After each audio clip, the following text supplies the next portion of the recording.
అంబేద్కర్ కోనసీమ జిల్లాలోని Dindi AP tourism రిసార్ట్లో vigilance అధికారులు తనిఖీలు చేపట్టారు.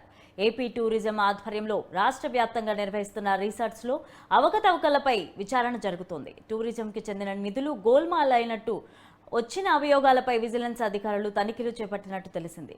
5 సభ్యులతో కూడిన బృందం బుధవారం రాత్రి నుంచి రికార్డులను పరిశీలిస్తోంది.